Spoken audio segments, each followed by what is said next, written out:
Okay, so we're going to continue with stages of development.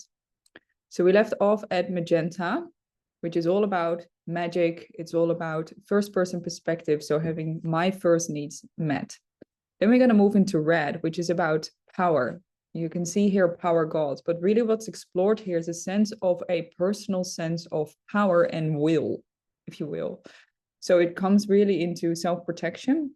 As you see, second person perspective is able to be taken now, so the individual can see both their own perspective and the other person's perspective. And this is an egocentric state, and it's very important for all human beings to move through this stage of egocentrism, which is about my own power, my own self-protection. What do I want? This is often where in children's development, where children start to say no because they don't want to do something, they want to do their own thing, whatever that is.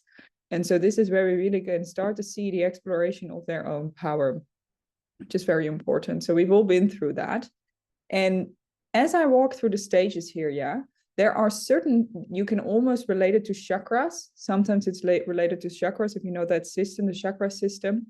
And in certain ways, we all move through these stages. But what can happen is that a part of us, depending on how development goes and how things unfold itself, a part of us can get stuck, if you will, or can get occupied with that particular way of being. And this is where maybe something has happened in our life, some form of trauma. Now, trauma sits on the spectrum. There's, of course, really big things that can happen in life that are bigger traumatic events, but also small, tiny moments of trauma. And like Gabor Mate speaks to that, where there's a big T trauma and a small T trauma. And a small T trauma could, for example, be wanting some love and affection from our parents, but our parents are busy with doing other things. And so we would feel a sense of rejection, et cetera, et cetera. And that starts to really move into later stages of life of how is all of that layering up and really creating this persona, this personality structure, which a personality structure is really a set of habituated patterns and thinking patterns and behavioral patterns. Yeah, so there's a sense of being someone in that. And there's a sense of I am this person, I am like XYZ, these are my values, these are my beliefs, these are my truths, so to speak. So that all needs to develop, that we all need to move through these stages. However, there's a big significant difference if we move through the stages with or without developmental trauma or difficulty or issues in some way, shape, or form. So we've all experienced trauma to some degree. It just depends to what degree and what kind of trauma. So really, as this egocentric stage, this red stage is really our personal power, and where has something maybe happened in our life where we're still operating from this perspective, which is what sometimes can happen is we can lash out, or which is really a power-driven expression. We can lash out, get angry. So if there's a lot of anger in the individual, even when they're adults, so adult people can operate with certain parts of themselves on these prior stages. If you look at more survival, so basic need, and like kind of sits between infrared and magenta, if it like eating disorders and things like that, basic sense of safety, things like that, is all sits within a structure within the mind, or structure within the self structure that is operating still on that level, whilst the rest of the self structure might be operating at orange or green. So that is, and that of course then we experience friction, we experience dissonance, we experience all sorts of difficulty in that. So healthy development means that we can include, and we actually do need to go back to some of these earlier stages, and so that we can clean that up and include that, this is now, however, growing up, but this is why cleaning up is so important, which is going to be, another video is going to be about that specifically. What do we mean by cleaning up, and why is that so important? I'll give you a little taster here. So it's important because we need to look back at these earlier parts of ourselves, as long as we have, like, someone can highly develop in a certain way, but also have more stuff with them. And that is actually quite dangerous. If you look in the world, someone that's highly intelligent, but also is deeply traumatic, you could say, and hasn't actually resolved their issues with that, then they're operating on this really high level in some ways, and then also really low levels in some other ways. And I say low, not because it's bad or or not good enough or something like that, but just simply it's earlier in life. Those are just the earlier stages in life that we need to move through. So anyway, there will be another video on cleaning up specifically. So let's come back to this. So we've moved through red, then we go through amber. So amber is about absolutism. It's about a truth. So it's kind of about, this is my truth. This is my way of seeing things. There's a third order, so a third person perspective can now be taken. And this is a often conventional way of thinking. So think of any form of religion, any form of strong belief in something. Yeah, like my truth is the only truth.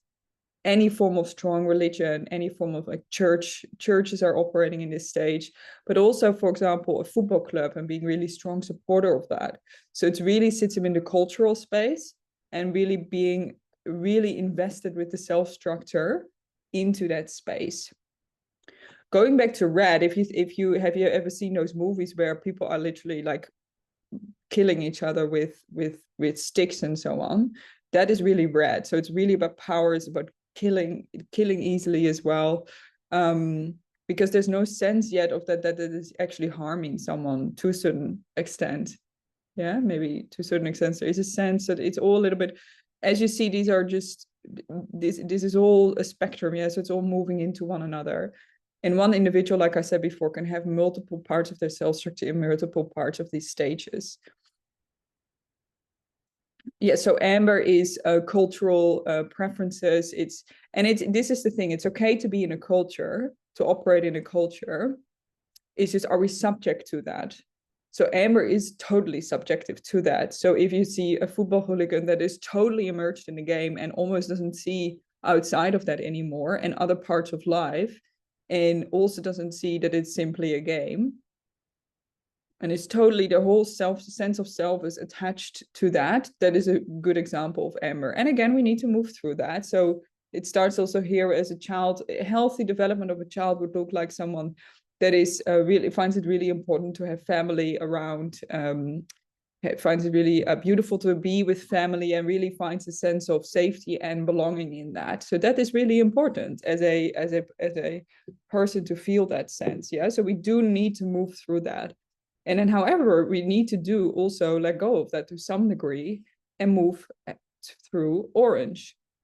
Now, most people in let's say 30-40% is operating at amber at the moment in the worldwide. So think of all the religion, all the mythic, yeah, this has to do with mysticism and so on. All of those people are operating at a stage of amber. It's all about family. It's all about my close family. So me and my close family, or me and my group. That's what I care about, and the rest is not true. So it's about the truth force. Yeah, so you can see that here. So strong religion, and is my religion is the truth, and all other religion is nonsense. That's the belief system. Then we go to orange. So orange really goes into fourth person perspective, which is rational. As you can see here, rational. So this is really where we move into science. This is where science comes in, and science is almost a religion, in the sense of, if it's not scientifically proven, it's not true, kind of thing. So that's the way of thinking. This is a drive. So it's a very individual. You can see that here, individual, reflexive. So this orange really starts to strive for itself.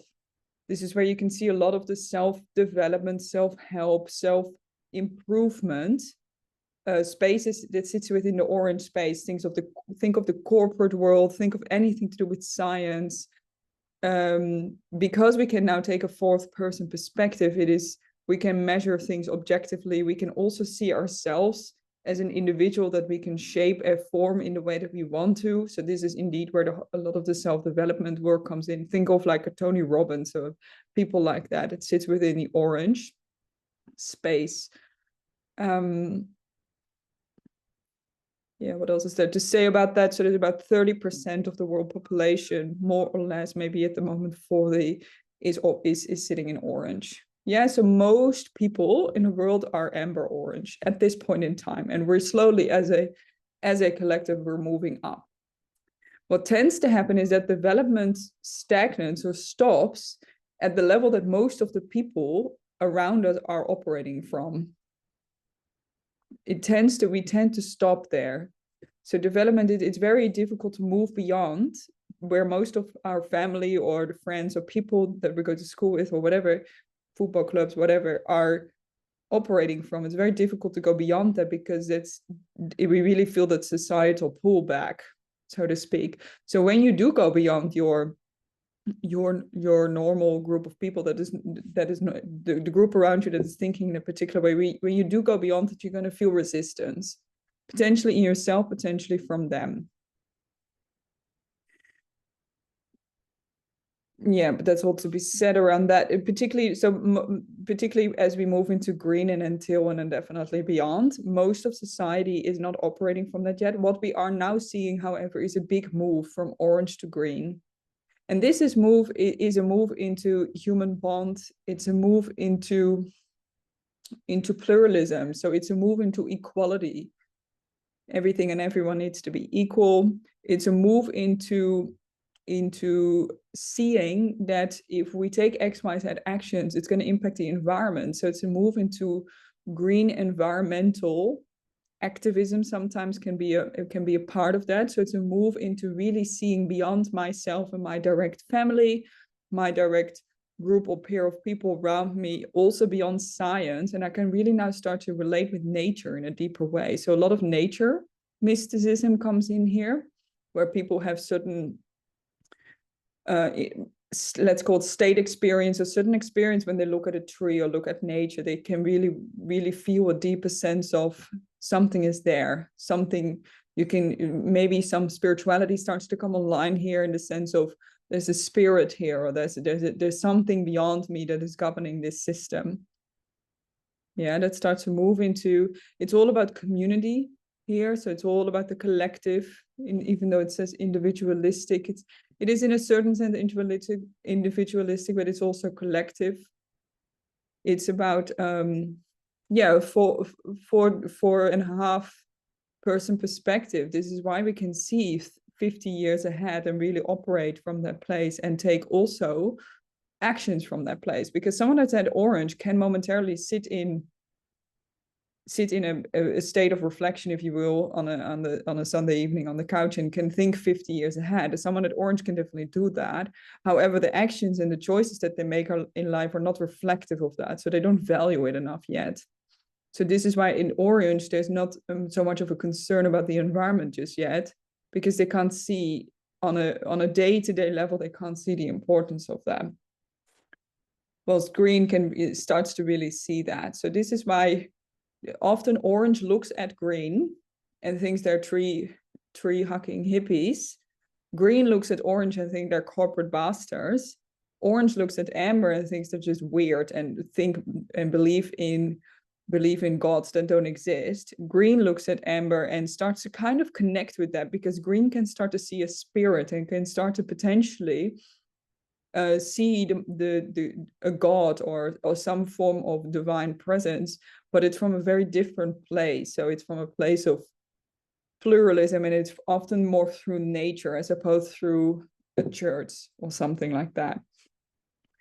And so you can see in first tier, which is really up until the green here. First, this is all first tier. First tier really looks at one another and disagrees. In other words, it thinks that its perspective is more valuable, more true in some way, shape, or form. Teal is really the first stage, and this is not only a leap from stage, but it's also a leap in structure. Yeah. Teal is really the first stage that can start to see that every perspective is true but partial. Every perspective is true but partial. In other words, Teal can really start to see how some people might see from a green perspective. Some people might see from an orange perspective. Some people are in Teal that don't know they are in Teal, but they can naturally, they've just moved through these stages far enough So they can see all these different perspectives in the world, and I kind of can see that there's all these different points of view that one can take. Yeah, so this is why teal is flex flow, because it's really about someone that is super flexible and flowy and can look at all these different parts of society and people and things and doesn't necessarily take a stand for anything or a stance. It simply looks at all of that and can see how it's all part of the one system. Until there's definitely a spirituality that comes online, that is definitely a connection with some form of God or spirit or some divine presence. Until really what comes online here is shadow integration. If you don't know what shadow integration is, which has to kind of to do with cleaning up, so I'll refer to that back when we talk about cleaning up, but it simply put, it's really looking at all the mind and all the dark aspects, dark but also light aspects of the mind, and start to really integrate all of these polarities. Turquoise starts to really integrate polarities. So teal and turquoise starts to integrate all these contradictions in oneself and starts to really, to a degree, fight with oneself, because it's so difficult to not blame something on someone else or society at large, but to really look at, oh, this is a perspective that I'm taking, and what kind of perspective is that, and what does that mean? Yeah, so this is fifth person perspective. So we've now really moved into a more objective view of ourselves. So we can see teal, and particularly in turquoise, so we're going to move into turquoise slowly, we can really see how there are systems within systems within systems, and everything is connected, and there's a holarchy at play. So everything is connected, but not in an equal sense, which is more green. Green sees everything equal and values equality. Yeah, teal and turquoise more sees systems within systems, and also sees that some systems have more complexity than other systems. So a duck has less complexity than a human being in terms of what it's able to do, what it's able to think about, etc., etc. There's less complexity, but it's not necessarily less valuable. So teal can see that, whilst green will see everything equal. Yeah, teal can also start to see how important it is for people to move through these stages in their own time, in their own phase of life. Then the teal and turquoise are definitely less pushy with their opinion, so to speak, because they can hold so many perspectives at the same time, so they can really move really quickly and swiftly in a conversation and turn things around and reframe things very easily and quickly to allow for what is more useful and what is more true here.